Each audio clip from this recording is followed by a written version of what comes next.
আন্তর্জাতিক কূটনীতির জগতে কিছু নিয়ম প্রচলিত আছে যা দেখে বিশ্ববাসী অভ্যস্ত। যেমন বিশ্বের ক্ষুদ্র বা আঞ্চলিক শক্তিগুলো সাধারণত বৈশ্বিক মহাশক্তির রাজধানীতে গিয়ে দরবার সাজায়, কিন্তু সম্প্রতি সেই প্রচলিত ধারাকে চূর্ণ করে একটি চমকপ্রদ চিত্র দেখা গেছে। বিশ্বের দ্বিতীয় বৃহত্তম অর্থনীতির নেতা, যার কাছে মার্কিন যুক্তরাষ্ট্রের প্রেসিডেন্টরাও সফরে যান, সেই শি জিনপিং নিজেই উত্তর কোরিয়ার মাটিতে পা রেখেছেন। এটি কোনো সাধারণ কূটনৈতিক সফর নয়। গত 7 বছরেরও বেশি সময় পর এই সফরের পেছনে লুকিয়ে আছে একটি গভীর ভূরাজনৈতিক বার্তা। আজকের এই গভীর বিশ্লেষণে আমরা শুধু দুই নেতার হাত মেলার ছবি দেখব না, বরং আমরা উড়ানের পথে সেই অদৃশ্য যুদ্ধ, রাজধানীর কড়া নিরাপত্তার আড়ালে লুকানো সামরিক প্রদর্শনী এবং মধ্যপ্রাচ্য থেকে পূর্ব এশিয়া পর্যন্ত বিস্তৃত এক নতুন কূটনৈতিক অক্ষের রূপরেখা উন্মোচন করব।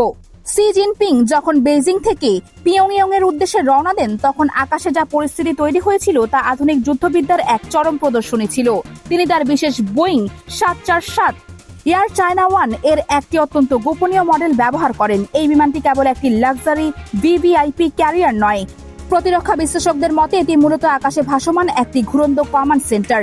বিমানটি এমন এক অত্যাধুনিক অ্যান্টি জ্যামিং বা সংকেত বিঘ্নকারী প্রতিরোধী প্রযুক্তি ব্যবহার করে, যার ফলে বিমানের চারপাশে 13 কিলোমিটার ব্যাসার্ধের একটি অদৃশ্য ইলেকট্রোম্যাগনেটিক ঢাল তৈরি হয়। এর অর্থ হলো এই 13 কিলোমিটার ভেতরে কোনো শত্রু ড্রোন, ক্রুজ মিসাইল বা অচেনা যুদ্ধবিমান প্রবেশ করতে পারে না। এটি আধুনিক ইলেকট্রনিক ওয়ারফেয়ারের যুগে চীনের সক্ষমতার এক চরম প্রমাণ। কিন্তু এই বিশেষ বোয়িংটি একা উড়েনি। তাকে ঘিরে যে বিমানবহর বা ফ্লাইট এসকর্ট তৈরি করা হয়েছিল, তা ছিল চীনের বিমান বাহিনীর এক মিনি আক্রমণ শক্তি। কয়েক হাজার ফুট উচ্চতায় শিয়ান H6 মডেলের স্ট্র্যাটেজিক বোমারু বিমানগুলো টহল দিচ্ছিল। আর এর পুরো বহরটিকে যে মস্তিষ্ক দিয়ে নিয়ন্ত্রণ করা হচ্ছিল, সেটি ছিল KJ-2000 সিরিজের AEW&C বা airborne early warning and control system plane. এই রাডার বিমানগুলো আকাশ জুড়ে শত্রুর যে কোনো আন্দোলন শনাক্ত করতে সক্ষম। তবে সামরিক বিশেষজ্ঞদের নজর কেড়েছে আরেকটি বিষয়, এই বহরে চীনের নতুন প্রজন্মের অত্যাধুনিক J-36 স্টেলথ যুদ্ধবিমানের উপস্থিতি। J-20 এর পরবর্তী প্রজন্মের এই বিমানটি এখনো পরীক্ষামূলক পর্যায়ে থাকার কথা ধরা হচ্ছিল, কিন্তু এটিকে রাষ্ট্রপতির এসকর্টে ব্যবহার করা মানে হলো চীন ইচ্ছাকৃতভাবেই তাদের সবচেয়ে গোপনীয় এবং অত্যাধুনিক অস্ত্রের একটি ঝলক প্রতিবেশী দেশগুলোকে এবং মার্কিন গোয়েন্দা উপগ্রহগুলোকে দেখাতে চেয়েছে। পিয়ংইয়ং এ অবতরণের পর যে চিত্র দেখা গেছে তা ছিল কূটনীতির এক অদ্ভুত মিশ্রণ। একদিকে কিম জং উন ব্যক্তিগতভাবে এসে শি জিনপিংকে স্বাগত জানান। রাস্তাগুলো দুই দেশের পতাকায় সজ্জিত ছিল এবং হাজার হাজার নাগরিক আনন্দ উল্লাসে ফেটে পড়েন।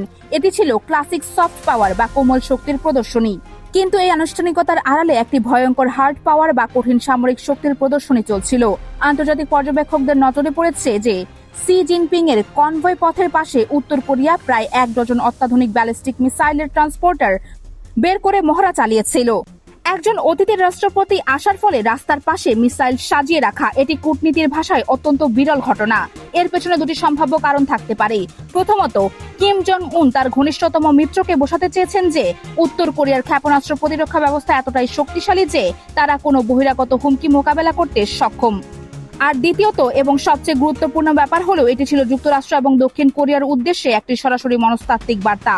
মূলত বলা হচ্ছিল, আমাদের রাজধানীতে যে আছে তাকে আমরা এই অস্ত্র দিয়েই রক্ষা করব, আর এই অস্ত্র যে কোনো মুহূর্তে টার্গেট করতে পারে আপনাদের ঘাঁটিকে। এই সফরের আরেকটি লক্ষণীয় দিক ছিল শি জিনপিং এর গতিবিধি। প্রচলিত নিয়মে বিদেশি নেতারা যখন আনুষ্ঠানিক বৈঠক শেষে নিরাপত্তার কারণে সরাসরি বিমানবন্দরে চলে যান, কিন্তু শি জিনপিং প্রথমবারের মতো বিশাল নিরাপত্তা বহর নিয়ে পিয়ংইয়ং এর রাস্তায় বের হন। কিম জং উন তাকে ঐতিহাসিক স্থান এবং সাংস্কৃতিক অনুষ্ঠান ঘুরিয়ে দেখান। এটি কোনো সাধারণ পর্যটন নয়, এটি ছিল একটি চমৎকার কৌশলগত পদক্ষেপ। চীনা প্রেসিডেন্টকে উত্তর কোরিয়ার সংস্কৃতি ও ইতিহাসের সাথে পরিচিত করার মাধ্যমে কিম জং উন মূলত বিশ্বকে বোঝাতে চেয়েছেন যে উত্তর কোরিয়া কেবল একটি সামরিক মেশিন নয়, এর একটি গভীর ঐতিহ্য আছে এবং চীনের সাথে তাদের একটি গভীর সাংস্কৃতিক ও ঐতিহাসিক বন্ধন রয়েছে। এটি ভবিষ্যতে যে কোনো আন্তর্জাতিক চাপের মুখে দুই দেশের মধ্যকার বিশ্বাসকে আরো শক্তিশালী করতে কাজ করে। এবার চলুন আসি মূল প্রসঙ্গে। 7 বছর পর ঠিক এই মুহূর্তে শি জিনপিং কেন উত্তর কোরিয়ায় গেলেন? আন্তর্জাতিক সম্পর্ক বিশেষজ্ঞদের মতে এর পেছনে কাজ করছে একটি বৃহত্তর ভূরাজনৈতিক কৌশল। বর্তমানে বিশ্ব দুইটি স্পষ্ট ভূরাজনৈতিক অক্ষে বিভক্ত। একদিকে যুক্তরাষ্ট্র ও তার মিত্ররা, অন্যদিকে চীন, রাশিয়া, উত্তর কোরিয়া এবং ইরানের নেতৃত্বাধীন ব্লক। শি জিনপিং এর এই সফর এবং উত্তর কোরিয়ার অর্থনীতিকে সমর্থন করার ঘোষণার অর্থ হলো চীন নিশ্চিত করতে চাচ্ছে যে তাদের পূর্ব এশীয় সীমান্ত সম্পূর্ণরূপে নিরাপদ। চীন উত্তর কোরিয়ার সবচেয়ে বড় বাণিজ্যিক অংশীদার। অর্থনৈতিক সহায়তার মাধ্যমে চীন উত্তর কোরিয়াকে তাদের পক্ষে একটি শক্তিশালী অগ্রগামী ঘাঁটি হিসেবে ধরে রাখতে চান, কিন্তু এর প্রভাব শুধু পূর্ব এশিয়ায় সীমাবদ্ধ থাকছে না। বিশ্লেষকরা একটি ডোমিনো ইফেক্ট বা পর্যায়ক্রমিক প্রভাবের কথা বলেছেন। চীনের অর্থনৈতিক পৃষ্ঠপোষকতায় উত্তর কোরিয়া যদি তার সামরিক উৎপাদন বাড়ায়, তবে তারা রাশিয়াকে আরো বেশি অস্ত্র সরবরাহ করতে পারবে, যা ইউক্রেন যুদ্ধে মস্কোকে সাহায্য করবে। একই সাথে এই 4 দেশের চীন, রাশিয়া, উত্তর কোরিয়া, ইরান এর মধ্যে যে প্রতিরক্ষা চুক্তি ও প্রযুক্তি হস্তান্তর হচ্ছে, তা মধ্যপ্রাচ্যের ভূরাজনীতিকে মারাত্মকভাবে প্রভাবিত করবে। ধরা যাক উত্তর কোরিয়া তাদের ব্যালিস্টিক মিসাইল প্রযুক্তি বা নির্দিষ্ট কিছু ইলেকট্রনিক ওয়ারফেয়ার সিস্টেম ইরানের কাছে ছড়িয়ে দেয়। ইরান যদি সেই প্রযুক্তি মধ্যপ্রাচ্যে তার আকাশ প্রতিরক্ষা ব্যবস্থা আপগ্রেড করতে ব্যবহার করে, তবে ইসরায়েল এবং যুক্তরাষ্ট্রের জন্য সেই অঞ্চলে অপারেশন চালানো আরো বেশি কঠিন এবং ঝুঁকিপূর্ণ হয়ে উঠবে।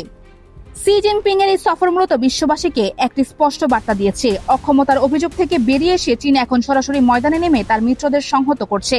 দর্শক, প্রশ্ন হলো, এই নতুন অক্ষের উত্থান কি তৃতীয় বিশ্বযুদ্ধের ঝুঁকি কমাবে, নাকি এটি একটি নতুন ঠান্ডা যুদ্ধের সূচনা করছে? এবং যুক্তরাষ্ট্র কিভাবে এই চীন, উত্তর কোরিয়া, রাশিয়ার ত্রিভুজকে ভাঙবে? আপনার বিশ্লেষণ এবং মতামত নিচের কমেন্ট বক্সে জানান। ভূরাজনীতির এই জটিল সমীকরণ বুঝতে এবং এমন গভীর বিশ্লেষণ পেতে চ্যানেলটি এখনই সাবস্ক্রাইব করুন। এই ভিডিওটি আপনার বন্ধু ও পরিচিতদের সাথে শেয়ার করে তাদেরকেও সত্যটি জানার সুযোগ করে দিন। পরবর্তী কোনো গভীর আন্তর্জাতিক সম্পর্ক বিশ্লেষণে আবারও দেখা হবে। সত্যের সন্ধানে সচেতন থাকুন, ভালো থাকবেন।